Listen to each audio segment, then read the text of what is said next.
My husband's mistress shaved my hair and locked the door at Thanksgiving. No one wants you at the party. Your family is mine now. I stood in the rain, exposed and ashamed. A man was drenched, trying to protect a puppy. I gave him my umbrella, letting the rain hit my bald head. Minutes later, a convoy of limousines pulled up. The man stood up and said a sentence. I'm glad to have you here. Follow my story until the end and comment the city you're watching from, so I can see how far my story has reached. I never imagined that 35 years of marriage could end with me standing bald in the rain, watching my husband's mistress throw my belongings onto the wet pavement like garbage. The evening had started normally enough. Well, as normal as things could be when you're sharing Thanksgiving dinner with the woman who's been sleeping with your husband for the past 2 years. Eunice sat at my dining table in my chair, carving the turkey I had spent all morning preparing, acting as if she belonged there more than I did. "Harriet, could you bring more wine from the kitchen?" Dominic asked without looking at me. His tone was the same one he used with service workers, polite but distant. When had I become a stranger in my own home? I rose from the folding chair they had placed at the far end of the table, the one usually reserved for children. The humiliation burned in my chest, but I swallowed it down. At 61, I had learned to swallow a lot of things. The kitchen felt like a refuge until Eunice followed me in, her high heels clicking against the tile floor I had mopped that morning. She was 34, blonde. Everything I used to be before time and disappointment wore me down. "You know, Harriet," she said, examining her perfect manicure, "Dominic and I have been talking. This arrangement isn't working anymore." I gripped the wine bottle tighter. "What arrangement?" She laughed, a sound like crystal breaking. "Oh, sweet Harriet. Always pretending not to see what's right in front of you." She moved closer, and I could smell her expensive perfume. "The arrangement where you live in our house, eat our food, and pretend you still matter." "This is my house," I whispered. "I've lived here for 28 years. "Not anymore." Eunice's voice dropped to something cruel and satisfied. "Dominic's been very generous letting you stay this long, but I'm pregnant now, and we need space for our real family." The wine bottle slipped from my hands, shattering against the floor. Red wine spread across the white tiles like blood. "Clean that up," Eunice said, stepping over the mess. "Then pack your things. You have an hour." I stood there, staring at the broken glass, feeling something inside me shatter just as completely. Through the kitchen window, I could see Dominic's relatives gathering around the table, laughing at something his brother was saying. None of them had spoken to me all evening. I realized now it wasn't an oversight. When I returned to the dining room, the conversation stopped. 12 pairs of eyes looked at me with varying degrees of pity and discomfort. Dominic's sister Margaret actually smirked. "Aunt Harriet," said Dominic's nephew Kevin, not unkindly. "Dad says you're moving out. That's probably for the best, don't you think?" Dominic finally looked at me then, and what I saw in his eyes was worse than hatred. It was indifference. Complete, absolute indifference. "Go pack," he said quietly. "Eunice is tired." I climbed the stairs to our bedroom, to his bedroom now, and began throwing clothes into garbage bags. 35 years reduced to trash bags. My wedding dress hung in the back of the closet, yellowed with age. I left it there. Let Eunice find it someday and wonder if Dominic would discard her just as easily. I was almost finished when Eunice appeared in the doorway with a pair of kitchen shears. "There's one more thing," she said, and her smile was sharp as a blade. "Sit down." "What?" "Sit down." Her voice carried a authority that made me obey before I could think. "You're going to sit there while I fix something that's been bothering me." She moved behind me, and I felt her fingers in my hair. I started to stand, but she pushed me back down. "Stay still. This won't take long." The first cut made a grinding sound. A chunk of my gray hair fell onto my lap. Then another. And another. "Eunice, stop!" I gasped, but she kept cutting, her movements quick and vicious. "This is what happens to women who don't know when their time is up." she hissed in my ear. You should have left gracefully. Now everyone downstairs will see exactly what you really are. She cut until my scalp showed in patches, until I looked like a cancer patient or a crazy woman. When she finished, she gathered the hair from the floor and stuffed it into one of my garbage bags. There, she said, breathless from exertion. Now you look on the outside like what you've always been on the inside. Nothing. I caught sight of myself in the dresser mirror and barely recognized the woman staring back. Bald patches, uneven tufts, scalp showing pink and vulnerable. I looked like a victim. I looked exactly like what she wanted me to look like. Go downstairs and say goodbye to everyone, Eunice said. Let them see Dominic's first wife, the practice round. The walk down those stairs was the longest of my life. Each step felt like walking to my own execution. In the dining room, conversation stopped completely. Someone gasped.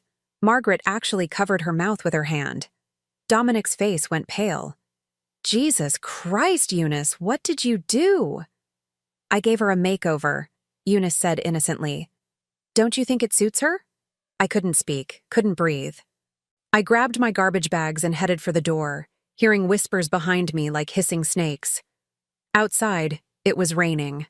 Hard, cold November rain that soaked through my thin sweater in seconds. I threw my bags into the back seat of my old Honda and sat behind the wheel, shaking. Not from cold, but from the complete destruction of everything I had been for 35 years. I drove aimlessly through the dark streets, rain drumming against the roof. I had nowhere to go. Our few friends had chosen sides long ago, and they hadn't chosen mine. My sister lived 3 states away, and we barely spoke. I had no money of my own. Dominic controlled all our accounts. I pulled over when I couldn't see through my tears anymore, parking under a streetlight on some random residential street. That's when I saw him. A man crouched in the rain about 50 feet away, trying to shield something with his body. As I watched, a small golden puppy darted out from under his jacket, immediately getting soaked. The man gathered the puppy back into his coat, but I could see him shivering. Without thinking, I grabbed my umbrella and got out of the car. The rain hit my exposed scalp like tiny needles, but I walked toward them anyway. Here, I said, holding the umbrella over the man and the puppy. Take this. He looked up at me, and I saw eyes that were kind but tired. He was maybe 50, with salt and pepper hair plastered to his skull. His clothes were expensive but ruined by the rain.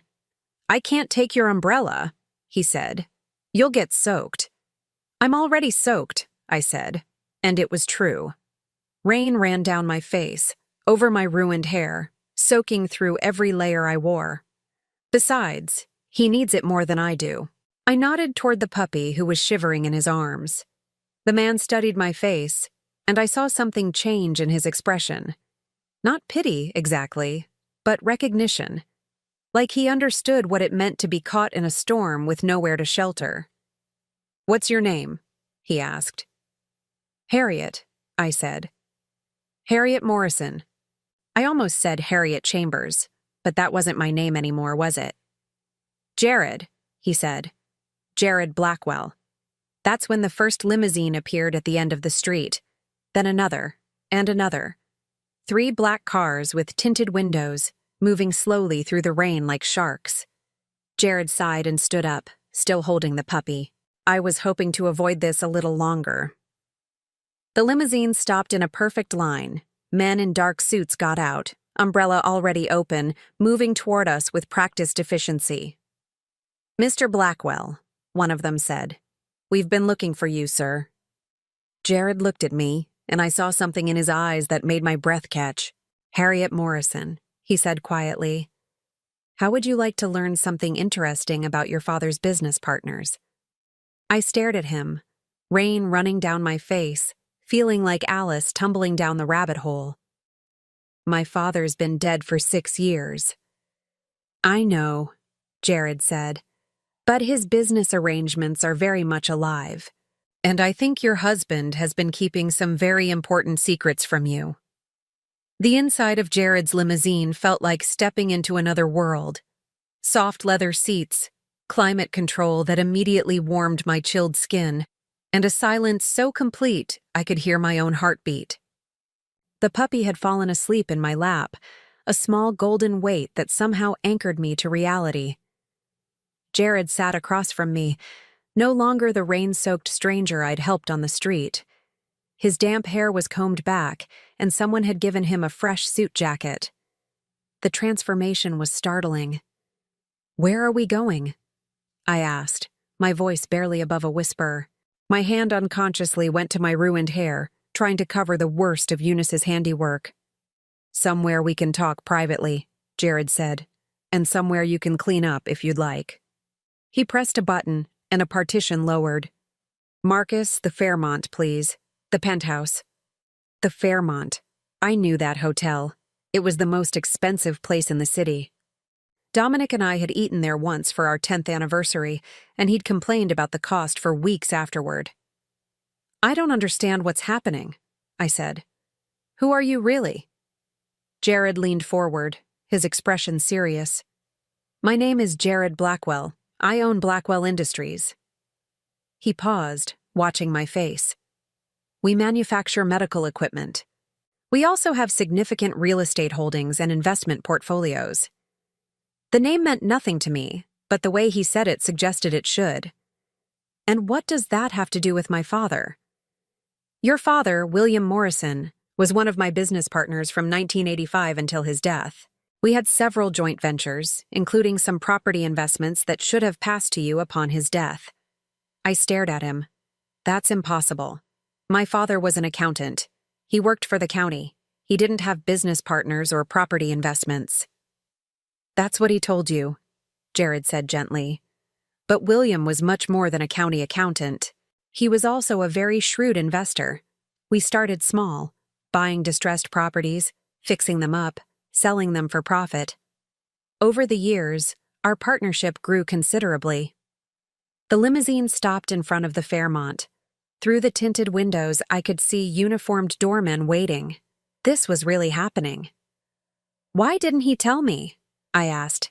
Why didn't I know about any of this? Jared's expression darkened. "Because someone has been intercepting the communications about your inheritance for the past 6 years. Someone has been making sure you never learned the truth about what your father left you." 20 minutes later, I sat in a marble bathroom the size of my kitchen, staring at my reflection while a hairdresser named Antoine worked to salvage what Eunice had destroyed. The penthouse suite was larger than most houses, with floor-to-ceiling windows overlooking the city. "We can work with this," Antoine murmured, his French accent thick with concentration. "A very short pixie cut, very chic. You will look magnificent, madame." I closed my eyes and let him work, trying to process everything Jared had told me. My father, a secret businessman, inheritance I'd never known about, someone intercepting communications. It felt like a dream, or maybe a nightmare I couldn't wake up from. When Antoine finished, I barely recognized myself. The brutal hack job was gone, replaced by a sleek, sophisticated cut that somehow made me look younger, stronger. "Beautiful," Antoine declared. "You look like a woman who owns the world." If only that were true. I found Jared in the suite's living room, standing by the windows with his phone pressed to his ear. The puppy was curled up on an expensive-looking sofa, fast asleep. "Yes, I want everything from 1985 forward," he was saying. "Every document, every correspondence, every bank record." He noticed me and gestured for me to sit. "And Marcus, be discreet. We don't want to alert anyone that we're investigating." He hung up and turned to face me. "You look better." "I feel like I'm losing my mind," I said honestly. "This morning I was making turkey for my husband's family. Tonight I'm sitting in a penthouse learning that my father was some kind of secret businessman. None of this makes sense." Jared sat across from me, his expression sympathetic. "I know it's a lot to absorb. Let me start with what I can prove right now." He opened a leather portfolio and spread several documents across the coffee table. "These are property deeds, all jointly owned by your father and my company. I looked at the papers, recognizing my father's signature on several of them. Addresses I'd never heard of, property values that made my head spin. This one, Jared pointed to a deed dated 2016, is a commercial building downtown. Current value, approximately $400,000. This one is a duplex in the suburbs, worth about $250,000. And this, he pointed to another document, is a small office complex. $750,000, conservatively. I felt dizzy. These were my father's. Half his, half mine. According to our partnership agreement, his share should have transferred to you upon his death. You should own half interest in properties worth approximately $1.4 million. But I never received anything, I said weakly. No one ever contacted me about any inheritance except the $25,000 from his life insurance. That's because someone has been intercepting all legal communications intended for you. Jared's voice was quiet, but I heard the anger underneath. Someone with access to your mail, your personal information, someone close enough to forge your signature if necessary. The implication hit me like a physical blow. Dominic. When did you give him power of attorney over your affairs? I thought back, my memory hazy. About 8 years ago when I had that surgery, gallbladder removal. He said it would make things easier if he could handle the paperwork while I recovered. And you never revoked it? I realized I didn't know. I never thought about it. We were married. I trusted him. I thought he was taking care of things. Jared nodded grimly. He was taking care of things. Just not for you. He pulled out another document. This is from the county records office, filed 3 months ago. I looked at the paper, and my blood turned to ice. It was a sales contract. For the duplex Jared had just shown me, the one worth $250,000, sold for $200,000 cash. And there, at the bottom of the page, was my signature. A signature I had never written. He forged this, I whispered. That's what I believe. And if he forged this one. Jared spread out more documents. There are 3 other properties that have been sold in the past 2 years, all with your forged signature. All for amounts slightly below market value, probably to ensure quick sales. I stared at the papers, adding up the numbers in my head. $700,000. Dominic had stolen $700,000 from me by selling property I didn't even know I owned. Where's the money? I asked. Jared's phone buzzed. He looked at the screen and his expression darkened further. Marcus just sent me something interesting. He showed me his phone. Bank records for joint accounts in yours and Dominic's names. The screen showed a series of deposits over the past 2 years, each coinciding with the property sales. Large amounts going in, and then being transferred out to an account I'd never heard of. Sterling Wedding Services, I read aloud. What is that? According to their website, they're a high-end wedding planning company, specializing in luxury ceremonies. Jared looked up at me. It appears your husband is planning quite an expensive celebration with your money. I thought about Eunice's smug smile, her announcement about being pregnant, the way the entire family had looked at me like I was already gone. How expensive? Jared showed me an invoice that made my stomach lurch. $80,000 for a wedding scheduled for January 15th, less than 2 months from now. $80,000. More money than I'd ever seen at one time. Money that was supposed to be mine, funding a wedding between my husband and his pregnant mistress. There's more, Jared said quietly. The venue they've chosen for the ceremony. Do you want to know where it is? I nodded, though I wasn't sure I wanted to hear the answer. Morrison Estate Gardens, he said. It's a historic property that hosts weddings and events. Very exclusive, very expensive. The name hit me like a punch to the chest. Morrison Estate? Your great-grandfather's property. Your father sold it to my company in 1992. but we kept the name in honor of the family history. It's been one of our most successful investments. We've transformed it into a premier wedding venue. I stared at him, pieces clicking together in my mind like a horrible puzzle. So Dominic is using my stolen money to marry his mistress at a property that belonged to my family. That appears to be the case, yes. I stood up abruptly, pacing to the window. The city spread out below me, twinkling lights in the darkness. Somewhere out there, Dominic was probably in bed with Eunice, planning their future with my money, in my family's former home. What kind of man does that? I asked the glass, my breath fogging the window. What kind of man steals from his wife to pay for his wedding to another woman? The kind of man, Jared said quietly behind me, who doesn't expect his wife to ever find out the truth. I turned back to face him. But I have found out. So what happens now? Jared's smile was sharp as a blade. Now, Harriet Morrison, we take back everything that was stolen from you.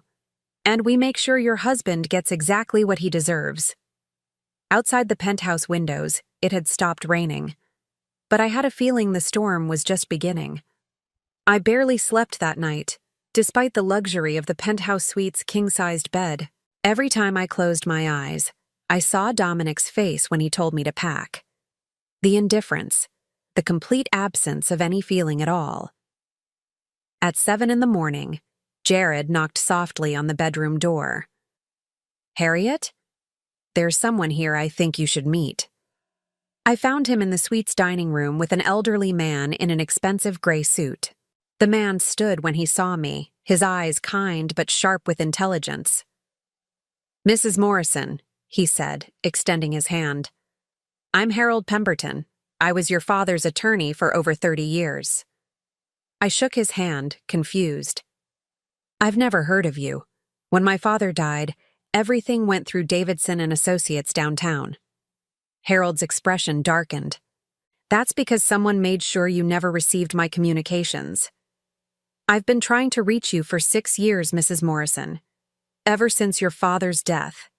He opened a briefcase and pulled out a thick file. Your father came to see me 6 months before he passed away.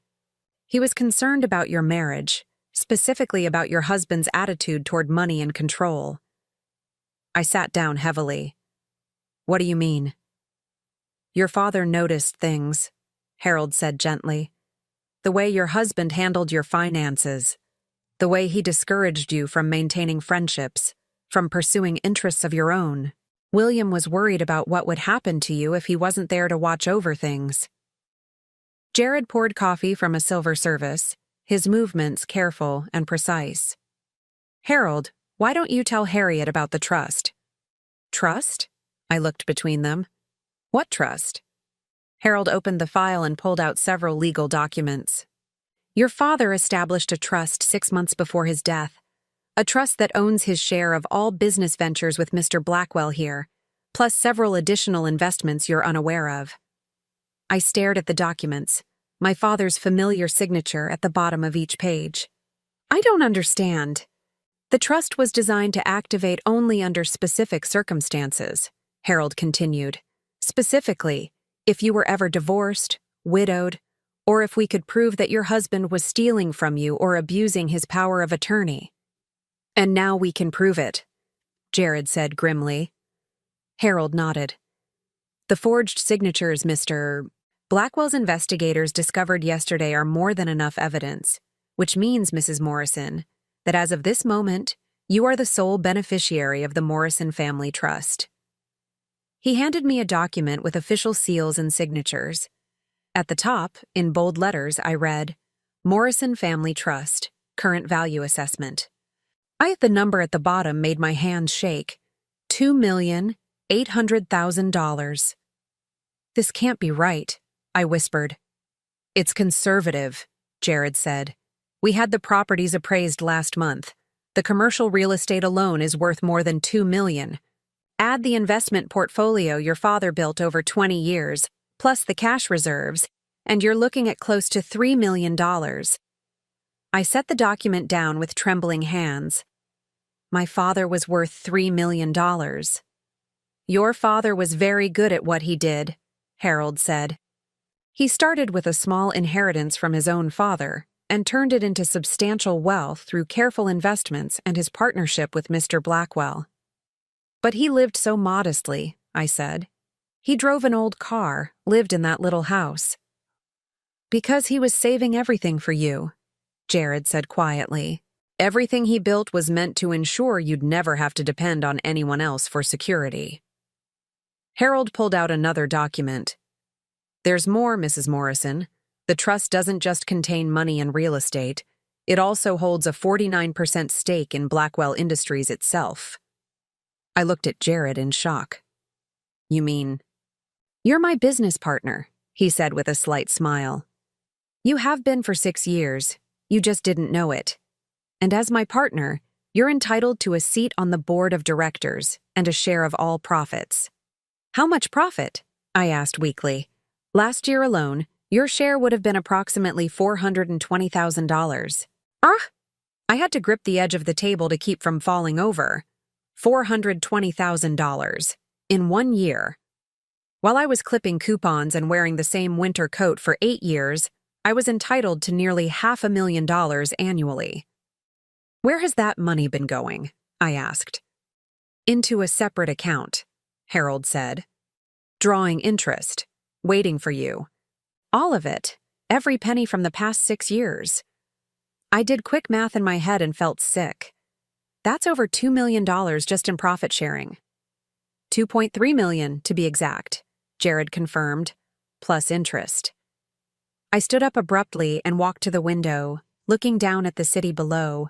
Somewhere down there, Dominic was probably having breakfast with Eunice, planning their wedding with my stolen money, thinking I was broken and defeated.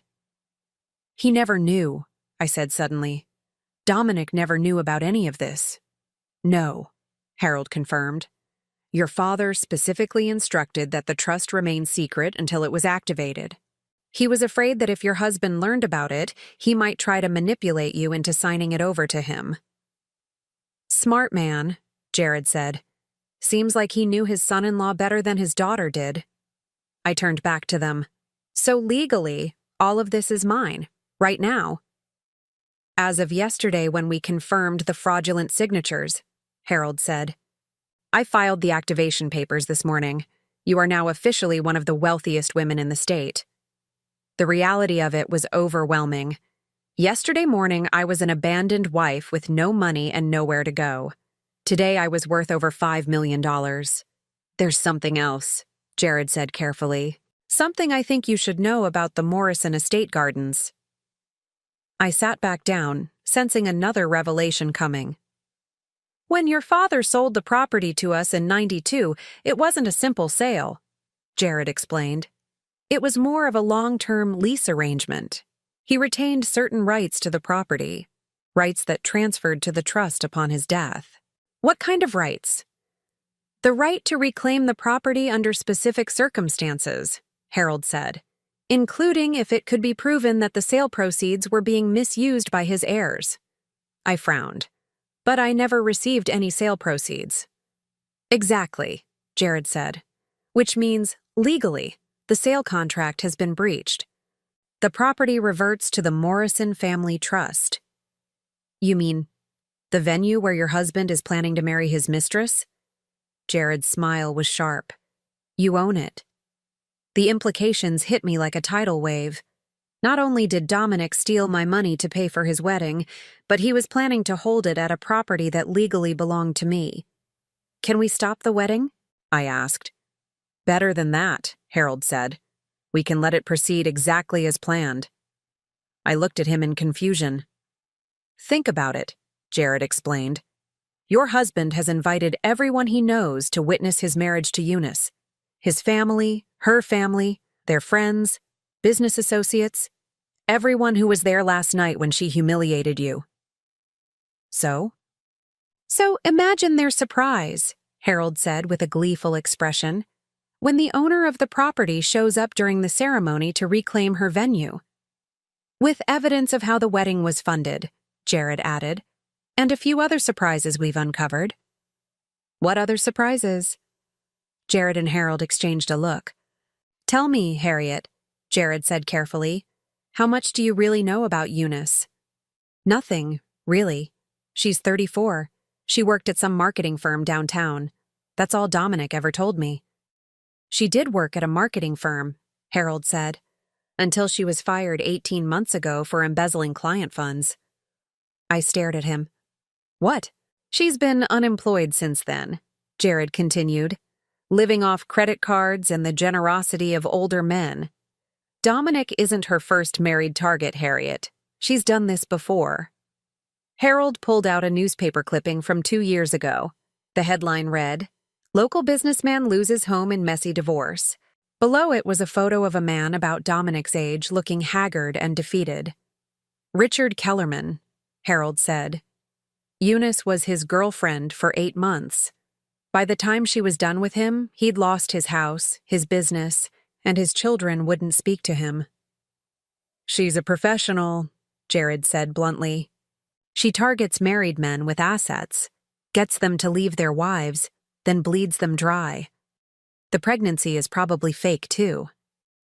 I felt a strange mixture of vindication and disgust. How do you know all this? Because when someone tries to con my business partner, Jared said, I take it personally. I've had investigators watching Eunice for the past month. We have evidence of everything, Harold added. Her employment history, her previous marks, even medical records showing she can't actually get pregnant due to a procedure she had 5 years ago. I sank back in my chair, overwhelmed. So, Dominic is being played just as much as I was. The difference, Jared said, is that Dominic chose to betray you. Eunice is just giving him what he deserves. What happens now? I asked. Harold began gathering his documents. Now we let them proceed with their plans. Let them spend your stolen money on their fake wedding at your property. Let them invite everyone they know to witness their triumph. And then? Jared's smile was cold as winter. Then we show up and take back everything that belongs to you, in front of everyone who ever doubted you, everyone who turned their backs on you last night. But first, Harold said, we need to make sure they can't run when the truth comes out, can't hide assets or disappear. How do we do that? By letting them think they've won, Jared said, right up until the moment we destroy them. I looked out the window again, but this time the view looked different. The city below wasn't just a place I was looking at anymore. It was a place I belonged to, a place where I had power. When is the wedding? I asked. January 15th, Harold said. 6 weeks from now. Good, I said, surprised by the steadiness of my own voice. That gives us plenty of time to prepare. As I spoke the words, I realized something had changed in me overnight. The broken woman who had stood in the rain with her hair hacked off was gone. In her place was someone harder, someone who understood exactly what needed to be done. Dominic and Eunice thought they had won. They had no idea the game was just beginning. The next 3 weeks passed in a blur of lawyers, investigators, and evidence gathering. I had moved into a furnished apartment downtown, nothing fancy, but clean and anonymous. Jared thought it was better if I stayed out of sight while we built our case. Every morning, I woke up expecting to feel guilty about what we were planning. Instead, I felt more alive than I had in years. The bank records are fascinating, Marcus, Jared's head of security, said as he spread documents across the conference table. We were meeting in Jared's office, a corner suite that overlooked the financial district. Your husband has been very busy since you left. I studied the papers he'd laid out. Bank statements, credit card bills, receipts. A paper trail of Dominic's activities over the past month. He's withdrawn over $30,000 in cash, Marcus continued, most of it from the accounts funded by your stolen property sales. What's he spending it on? I asked. Well, there's the wedding expenses, obviously. But look at this. Marcus pointed to a series of charges from the past 2 weeks. A cruise deposit for $15,000, scheduled for January 20th, 5 days after the wedding. Honeymoon? Jared said grimly. A very expensive honeymoon, I observed. $15,000 for a cruise? It's a month-long Mediterranean cruise, Marcus said. First-class suite, all-inclusive. The kind of trip that costs more than most people make in a year. I felt a familiar burn in my chest. Dominic had never taken me on a honeymoon. We'd been too poor when we married, he said. We'd go someday when we could afford it. That someday never came, but apparently Eunice rated a $15,000 trip to Europe. There's more, Marcus said. He's also been shopping for jewelry, Tiffany, Cartier, places like that. Charged over $20,000 in the past 2 weeks. Wedding jewelry, I said. And this is interesting. Marcus pulled out a lease agreement. He's rented a house in the Hamptons for the summer. $12,000 a month, 6-month lease. I stared at the document, recognizing Dominic's signature. $72,000 for a summer rental? He's really going all out, Jared observed. Spending money like he's suddenly rich. Because he thinks he is, I said quietly. He thinks he successfully stole everything and got away with it. Marcus nodded. And based on his spending patterns, he has no idea that any of this can be traced back to you. He genuinely believes he's free and clear. What about Eunice? I asked. What has she been up to? Marcus's expression darkened. That's where things get really interesting. He pulled out another file, this one marked with Eunice's name. She's been busy too, but in a different way. He spread out a series of photographs. Eunice at lunch with an older man I didn't recognize. Eunice coming out of a medical clinic.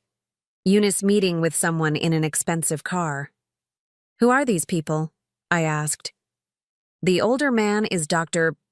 Richard Saunders, Marcus said. He's a fertility specialist. Apparently, Eunice has been paying him for fake pregnancy documentation.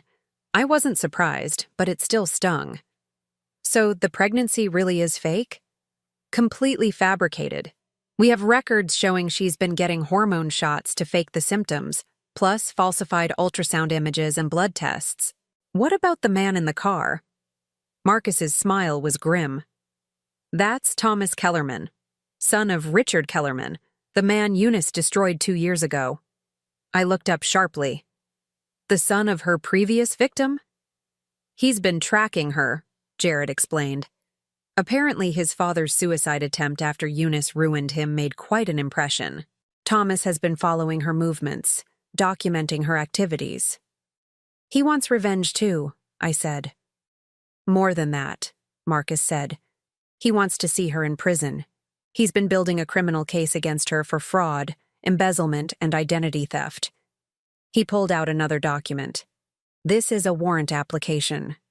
Thomas has enough evidence to have Eunice arrested on multiple felony charges. He's just been waiting for the right moment. What's the right moment? I asked. When she's committed to something public and can't disappear easily, Jared said. Like a wedding.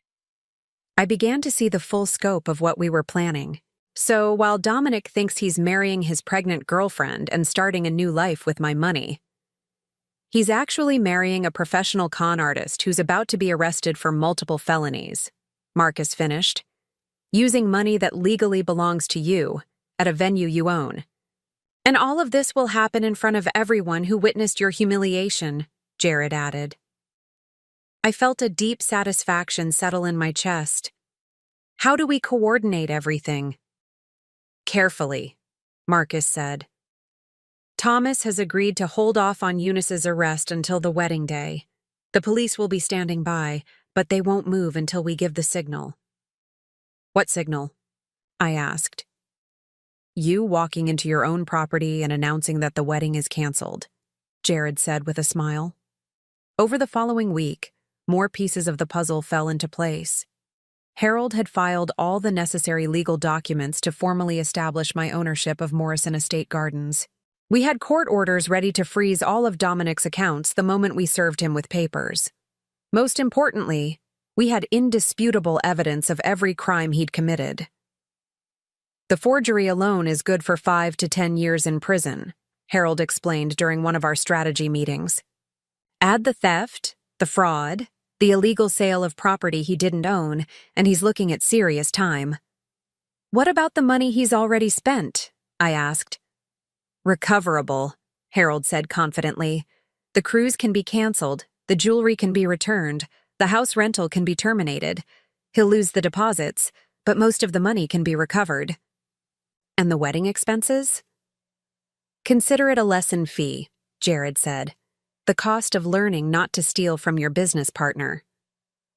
3 days before the wedding, I drove past the Morrison Estate Gardens for the first time in years. The property looked exactly like I remembered from childhood visits to my great-grandfather's house, only more polished. Jared's company had transformed it into something magical, gardens perfectly manicured, the old mansion restored to its original grandeur. It hurt to see it looking so beautiful, knowing that this was where my family's history lived, and that Dominic had chosen it specifically to twist the knife deeper. But the hurt was different now. It wasn't the helpless pain of a victim. It was the focused anger of someone who was about to set things right. Second thoughts? Jared asked. He'd insisted on coming with me, partly for moral support and partly because he enjoyed seeing his handiwork. No, I said, surprised by how certain I sounded. Just remembering. Good memories? Some. My great-grandfather used to let me pick flowers in those gardens every summer. He said the estate would always belong to our family, no matter what happened. He was right, Jared said quietly. I used to dream about having my own wedding here someday, I continued, when I was young and still believed in fairy tales. Who says you can't still have it? I looked at him, startled by something in his tone, but before I could ask what he meant, my phone rang. It was Marcus. Harriet, you need to know something. Dominic just made a very large cash withdrawal, $50,000. I felt my stomach drop. Why would he need $50,000 in cash 3 days before the wedding? I don't know, Marcus said, but I'm going to find out. That afternoon, we had our answer. Marcus called another emergency meeting, his expression grim. Bad news, he said without preamble. Dominic has figured out something's wrong. What do you mean? I asked. One of his bank accounts was flagged for suspicious activity when he tried to make another large withdrawal. The bank asked questions about the source of the funds, and apparently someone mentioned that the account was linked to property sales that might be under investigation. My blood ran cold.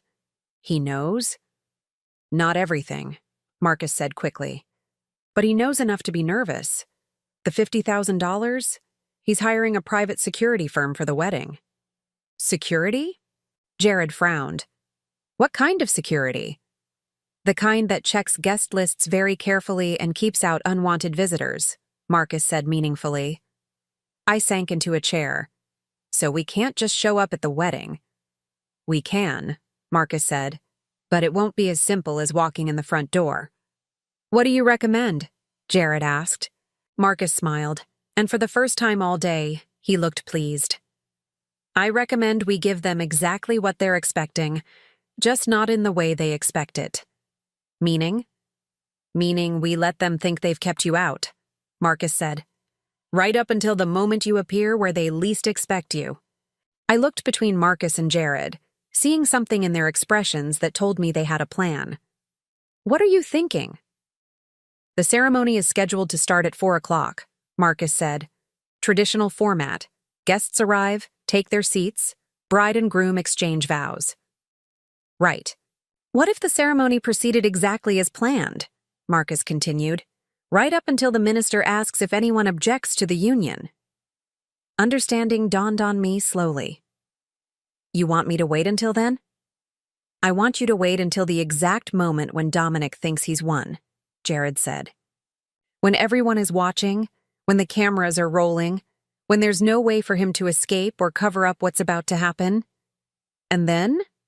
Marcus's smile was sharp as a blade.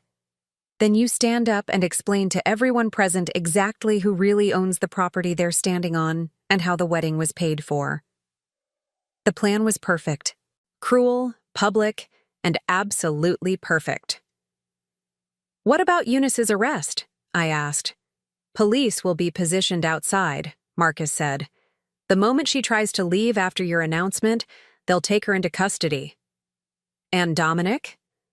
We'll have some very awkward explaining to do to his guests, Jared said, assuming he doesn't try to run first. I thought about it for a long moment. In 3 days, I would walk into a room full of people who had witnessed my humiliation and show them exactly who I really was. I would reclaim everything that had been stolen from me, in front of everyone who thought I was weak and broken. There's one thing, I said finally. What? Marcus asked. I don't want to sit in the back and wait for the objection moment, I said. I want to walk down the aisle. Jared raised an eyebrow. During the ceremony? Right when the bride is supposed to make her entrance, I said. I want to walk through those doors at the exact moment everyone expects to see Eunice, and I want to take back what's mine. The room was quiet for a moment. Then Marcus started to laugh. Harriet Morrison, he said, I think you're going to enjoy this more than any of us expected. January 15th dawned crisp and clear, the kind of winter day that makes everything look sharp and clean.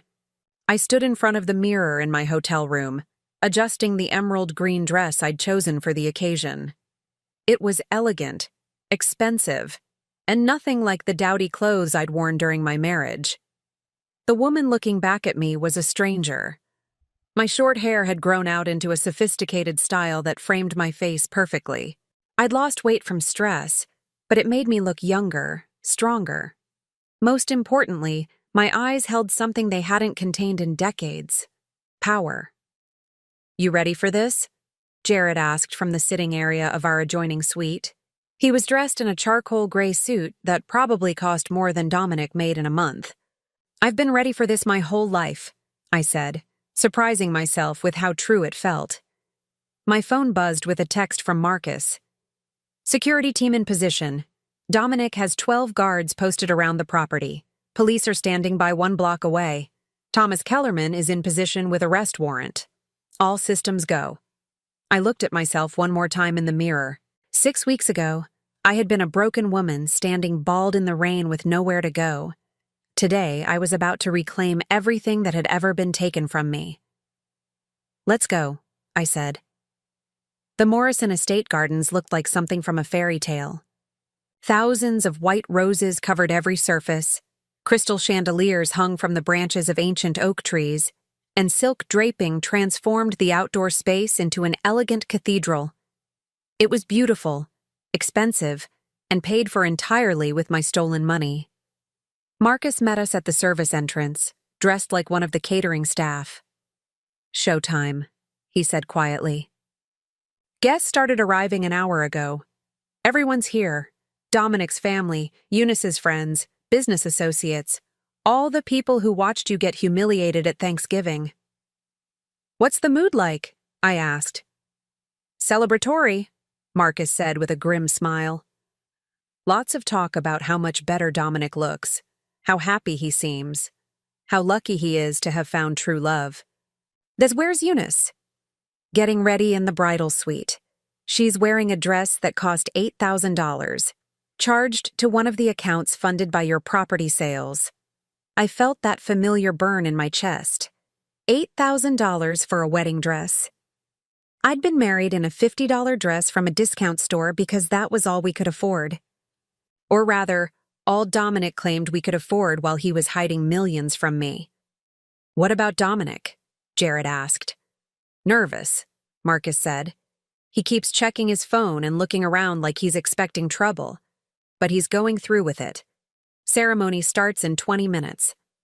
We made our way through the service corridors of the estate, past bustling caterers and nervous wedding planners. I could hear music drifting from the ceremony space, classical pieces played by a string quartet. Another expensive touch paid for with my money. Remember, Marcus said as we reached our position near the bridal preparation area, you wait for my signal. The minister will call for the bride, the music will start, and that's when you make your entrance. What about the security? I asked. They're all watching the guest entrances in the perimeter. No one expects trouble to come from inside the building. I nodded, checking my purse one more time. Inside were copies of all the legal documents we'd gathered. Proof of ownership, evidence of fraud, bank records showing every stolen dollar. Everything I needed to destroy Dominic's new life in front of everyone who mattered to him. The music changed, signaling the start of the ceremony. Through the walls, I could hear the minister's voice beginning the traditional words. I thought about all the times I'd imagined what Dominic might say if he ever remarried after I died. I never imagined I'd be alive to hear it. Dearly beloved, the minister's voice carried clearly through the estate. We are gathered here today to celebrate the union of Dominic Chambers and Eunice Sterling. Eunice Sterling. Even her name was fake. If anyone has any reason why these two should not be wed, speak now or forever hold your peace. The words hung in the air like a challenge. I wondered what would happen if I took him up on it right now, if I simply stood up and announced the truth. But no, this needed to be done right. Completely publicly, with no room for excuses or explanations. Dominic, the minister continued, do you take Eunice to be your lawfully wedded wife, in sickness and in health, for richer or poorer? For richer or poorer? The irony was bitter. Dominic thought he was getting richer by marrying Eunice. He had no idea he was about to lose everything. I do. Dominic's voice carried across the garden, strong and confident. Eunice, do you take Dominic? I tuned out her vows, focusing instead on what was coming next. In a few minutes, the minister would call for the bride and groom to exchange rings. Then he would present them to the assembled guests as husband and wife. Except that wasn't going to happen. Marcus appeared beside me, his face tense with excitement. Almost time, he whispered. You ready? I nodded, smoothing down my dress one final time. More than ready. The minister is about to call for the ring exchange, Marcus said. That's your cue. Walk straight down the center aisle, don't look left or right, and when you get to the altar, just start talking. What if security tries to stop me? They won't have time, Marcus said confidently. By the time they realize what's happening, you'll already be in position. The music swelled again, and I heard the minister's voice. The couple will now exchange rings as a symbol of their eternal commitment. Marcus nodded at me. Go.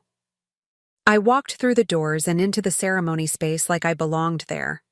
Which, of course, I did. It was my property. The scene was exactly as I'd imagined. 200 guests seated in perfectly arranged chairs, their faces turned toward the altar where Dominic and Eunice stood in their wedding finery. The altar itself was decorated with thousands of white roses and flowing silk, beautiful and expensive and entirely funded by theft. I started walking down the center aisle, my heels clicking against the stone pathway. It took a few seconds for people to notice me, but when they did, the effect was electric. A woman in the front row gasped and pointed. Is that Harriet? More heads turned. Whispers started rippling through the crowd. What is she doing here? How did she get past security? Someone should call. But no one moved. They were all too shocked, too confused by my presence to do anything but stare. I was halfway down the aisle when Dominic saw me. His face went white, then red, then white again. Beside him, Eunice's perfectly made-up face twisted with fury. What the hell are you doing here? Dominic called out, his voice carrying across the suddenly silent garden. I didn't answer. I just kept walking, my eyes fixed on the altar where my husband stood with his pregnant girlfriend in her $8,000 dress.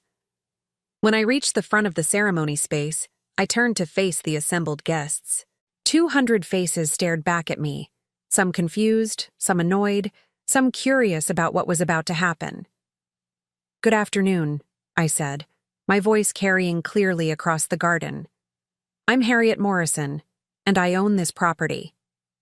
The silence that followed was absolute. No one moved, no one spoke, no one even seemed to breathe. I also own the money that paid for this wedding, I continued. Every flower, every piece of silk, every note of music you've heard today. All of it purchased with funds that were stolen from me.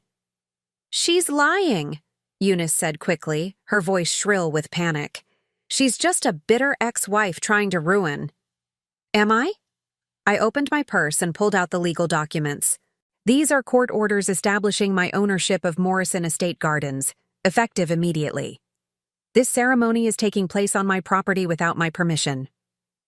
I handed the papers to the minister, who looked at them with growing confusion. These appear to be legitimate legal documents, he said slowly. They are, I said, just like these bank records showing how this wedding was funded. I pulled out more papers and began reading from them. $78,400 charged to Sterling Wedding Services. Paid from accounts containing funds from the illegal sale of properties that belonged to me. The crowd was starting to murmur now, confusion turning to understanding as the implications sank in. "Harriet, stop," Dominic said, his voice desperate. "You're embarrassing yourself." "No, Dominic," I said, meeting his eyes across the altar. "I'm finally telling the truth." I turned back to the crowd. 6 years ago, my father died and left me an inheritance. Properties, investments, business partnerships worth over $5 million. I never knew about it because my husband intercepted all communications about my inheritance and forged my signature to sell properties that belonged to me. A collective gasp went up from the assembled guests. The money from those sales, over $700,000, was used to fund this wedding and the new life my husband planned with his mistress. A mistress who, by the way, is not actually pregnant and has done this same thing to at least 3 other married men. Eunice made a strangled sound of protest, but I wasn't finished. "The venue you're sitting in was owned by my great-grandfather and sold to Blackwell Industries with the provision that it could be reclaimed by his heirs under certain circumstances. Those circumstances have been met." I pulled out my phone and pressed a number I had pre-dialed. "Marcus, we're ready." Within seconds, security personnel appeared from several directions. But these weren't Dominic's hired guards. These were professionals working for me. "Ladies and gentlemen," I announced, "this ceremony is over. You have 30 minutes to collect your belongings and leave the property." "You can't do this!" Dominic shouted. "I paid for this wedding." "With my money," I said calmly. "And now I'm taking it back." That's when the police arrived. Thomas Kellerman walked in behind the officers, pointing directly at Eunice. "That woman," he said clearly, "is under arrest for fraud, embezzlement, and identity theft." Eunice tried to run, but there was nowhere to go. The police had surrounded the altar area, and her $8,000 dress wasn't designed for quick escapes. "This is insane!" she screamed as the handcuffs clicked into place. "I haven't done anything wrong." "Tell it to the judge," one of the officers said. "You have the right to remain silent." The crowd was in chaos now. Some people were trying to leave, others were pulling out phones to record what was happening, still others were demanding explanations from Dominic. But Dominic wasn't paying attention to any of them. He was staring at me with an expression I'd never seen before, complete, absolute defeat. "How?" he asked quietly. "How did you find out?" "I met someone who knew my father," I said. "Someone who cared enough to tell me the truth." As if summoned by my words, Jared appeared beside me. "Everything all right here?" he asked casually. Dominic's eyes widened as he recognized him. "Jared Blackwell. You're Jared Blackwell." "I am," Jared said. "And you, Mr. Chambers, have been stealing from my business partner." The reality of it finally hit Dominic then. Not only had he been caught, but he'd been caught by one of the most powerful men in the state. There would be no talking his way out of this, no legal loopholes to exploit. "What happens now?" he asked, and for the first time in our marriage, I heard genuine fear in his voice. "Now," I said, "you face the consequences of your choices." I turned to address the crowd one final time. "For those of you who were here on Thanksgiving night, who watched my husband's mistress cut off my hair and throw me out into the rain, I want you to remember this moment. Remember that sometimes the people you think are weak are just gathering their strength." Then I took Jared's arm and walked back down the aisle. leaving Dominic standing alone at the altar with his fake bride being led away in handcuffs. Outside the estate, Marcus was waiting with updates. Police have arrested Eunice on multiple charges. The district attorney is reviewing evidence for charges against Dominic. All of his accounts have been frozen pending investigation. What about the wedding guests? I asked. Leaving very quickly, Marcus said with a grin. Most of them looked pretty embarrassed about how they treated you. I nodded, feeling strangely empty now that it was over. I'd gotten everything I wanted, my money back, my property back, my dignity back. But something was missing. Any regrets? Jared asked quietly as we walked toward his car. I thought about it for a moment, watching the last of the wedding guests hurry toward their cars. Just one, I said finally. What's that? I wish my father could have seen this, I said. He would have been proud. Jared smiled and opened the car door for me. I think he would have been proud of you long before today, Harriet. It just took you a while to see it yourself.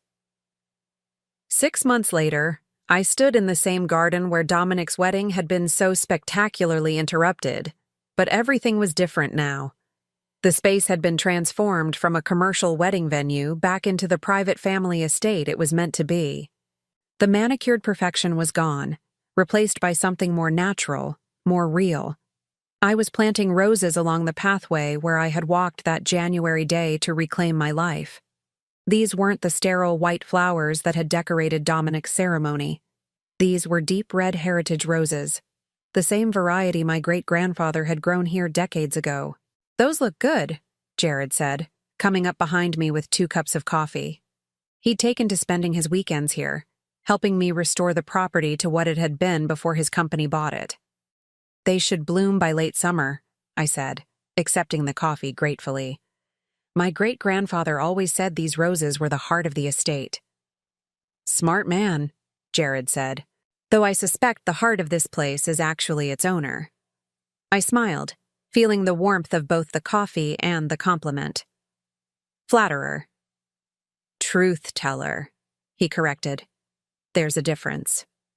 We sat on the stone bench that overlooked the main garden, comfortable in the kind of silence that only comes with time and trust. In the distance, workmen were restoring the fountain that had been my favorite spot as a child. Soon water would flow here again, the way it had when this place was truly home to the Morrison family. Any word from Harold about the final settlement? Jared asked. Signed and sealed yesterday, I said. Dominic pled guilty to all charges, 18 months in prison, full restitution of stolen funds plus damages. And Eunice? 3 years, I said with satisfaction.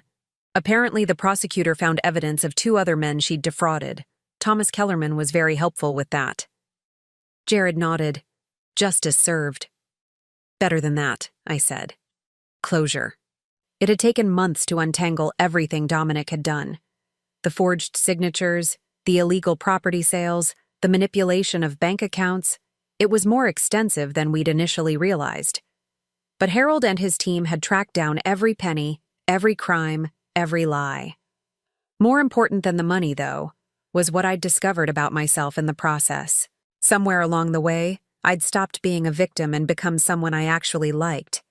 Someone strong, independent, capable of building her own life. You know what I realized yesterday? I said, watching a cardinal land on the fountain edge. What's that? I don't hate him anymore. Dominic, I mean. I don't hate any of them.